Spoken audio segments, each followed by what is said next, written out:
Ma'am, ಈಗ ಪುರುಷ ಮತ್ತು ಮಹಿಳೆ ಈ ಇಬ್ಬರನ್ನ ನಾವು ಕಂಪೇರ್ ಮಾಡಿ ನೋಡಿದಾಗ ಅತಿ ಹೆಚ್ಚು ಪುರುಷರಲ್ಲಿ ಹೃದಯಾಘಾತ ಆಗ್ತಾ ಇರುವಂಥದ್ದು ಕಂಡು ಬರ್ತಾ ಇದೆ, ಬೆಳಕಿಗೆ ಬರ್ತಾ ಇದೆ. ಯಾವ ಕಾರಣಕ್ಕೆ? ಒಂದು, ಪುರುಷರಿಗೆ ಹಾರ್ಟ್ ಅಟ್ಯಾಕ್ ಆಗೋದು ಜಾಸ್ತಿ ಅಂತ, that is the major risk factor. ಅಂದರೆ ಒರಿಜಿನಲಿ ಇದ್ದಿದ್ದು. ಹೆಣ್ಣು ಮಕ್ಕಳಿಗೆ ಹಾರ್ಮೋನಲ್ ಪ್ರೊಟೆಕ್ಷನ್ ಇರುತ್ತೆ. ಈಸ್ಟ್ರೋಜನ್ನು ಪ್ರೊಜೆಸ್ಟ್ರಾನು ಅದು ಋತು ನಿಲ್ಲೋವರೆಗೂ ಹೆಣ್ಮಕ್ಕಳಿಗೆ ಅದು ಹಾರ್ಮೋನಲ್ ಪ್ರೊಟೆಕ್ಷನ್ ಇರುತ್ತೆ. ಹಾಗಾಗಿ ಹೆಣ್ಣು ಮಕ್ಕಳಿಗೆ ಕಡಿಮೆ. ಆದರೆ ಇತ್ತೀಚಿನ ದಿನದಲ್ಲಿ ಆ ಹಾರ್ಮೋನಲ್ ಪ್ರೊಟೆಕ್ಷನನ್ನು ಆಫ್ಸೆಟ್ ಮಾಡಿ, ನ್ಯೂಟ್ರಲೈಸ್ ಮಾಡಿ ಹೆಣ್ಮಕ್ಕಳಲ್ಲಿ ಹಾರ್ಟ್ ಅಟ್ಯಾಕ್ ಆಗೋಕ್ಕೆ ಕಾರಣ ಏನಂದರೆ, ಹೆಣ್ಮಕ್ಳು ಕೂಡ ಸಿಗರೇಟ್ ಸೇದ್ಕೊಂಡು ಸ್ಮೋಕಿಂಗ್ ಮಾಡಿಕೊಂಡು, ನೀವು ಯಾವುದೇ ಇದಕ್ಕೆ ಹೋಗಿ ನೋಡಿ 50% ಪ್ಲೇಸ್ನ ಹೆಣ್ಮಕ್ಳಿಗೆ ಕುಡಿಯೋಕ್ಕೆ ಅಂತ ಜಾಗ ಮಾಡಿದ್ದಾರೆ. ಇಂಥ ಮೂರ್ಖತನ ಪಾಶ್ಚಾತ್ಯರ ಅನುಕರಣೆ ಮಾಡೋದು, ಅದರಿಂದ ಸಾಯ್ತಾ ಇದ್ದರೆ ಅದು ಅವರೇ ಕಾರಣ ಅಂತ ಹೇಳ್ಬೋದು ನಾವು.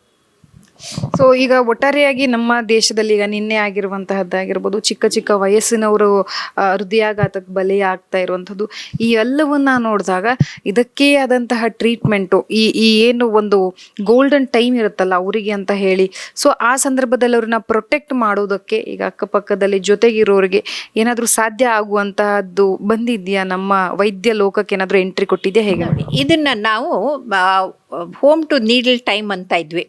ಮನೆಯಿಂದ ಆದಷ್ಟು 1 ಗಂಟೆ ಮೊದಲಿಗೆ ಆಸ್ಪತ್ರೆಗೆ ಕರ್ಕೊಂಡ್ಬಂದು ನಾವು ಸ್ಟ್ರೆಪ್ಟೊಕೈನೇಸ್ ಇಂಜೆಕ್ಷನ್ ಕೊಟ್ಟು, ರಕ್ತ ಹೆಪ್ಪುಗಟ್ಟಿದ್ದನ್ನು ಕರಗಕ್ಕೆ ಇಂಜೆಕ್ಷನ್ ಕೊಟ್ಟು ಇದು ಮಾಡ್ತಾಯಿದ್ವಿ. ಅದಕ್ಕೆ ನಾವು ಗೋಲ್ಡನ್ ಅವರ್ ಅಂತ ಹೇಳ್ತಾಯಿದ್ವಿ. ಆ ಗೋಲ್ಡನ್ ಅವರು ಆವಾಗ ಇತ್ತು. ಆದರೆ ಈಗ ಇವರು ಕುಡಿದು ತಿಂದು ಸೇದಿ ಡ್ರಗ್ಸ್ ತೊಗೊಂಡು ಅನ್ಕಾನ್ಷಿಯಸ್ ಆಗಿ ಬಿದ್ದರೆ ಯಾರಿರ್ತಾರೆ ಅಲ್ಲಿ? ಯಾರೂ ಇರೋದಿಲ್ಲ. ಅವ್ರನ್ನ ಎತ್ಕೊಂಡು ಆಸ್ಪತ್ರೆಗೆ ಕರ್ಕೊಂಬರೋಕ್ಕೂ ಯಾರೂ ಇರೋದಿಲ್ವಲ್ಲ, ಮಲಗದಲ್ಲೇ ಹೊರಟೋಗಿರ್ತಾರೆ.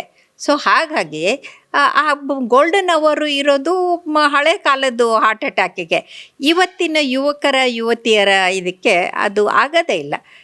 ಪಾರ್ಟಿ ಮಾಡಿಕೊಂಡು ಮಲಗಿರ್ತಾರೆ, ಬೆಳಗ್ಗೆ ಎದ್ದಾಗ ಶವ ಆಗುತ್ತೆ. ಏನು ಮಾಡ್ತೀರಿ ಅದಕ್ಕೆ ಅಲ್ವಾ? ಅದಕ್ಕೆ ದುರಭ್ಯಾಸದಿಂದ ದೂರ ಇರೋದು ಒಂದೇ ಒಂದು ಉಪಾಯ. Thank you ma'am. ತುಂಬ ಏನು ಮಾಹಿತಿಯನ್ನು ನಮ್ಮ ವೀಕ್ಷಕರು ತಿಳಿಸ್ಕೊಟ್ಟಿದ್ದೀರಾ. Thank you.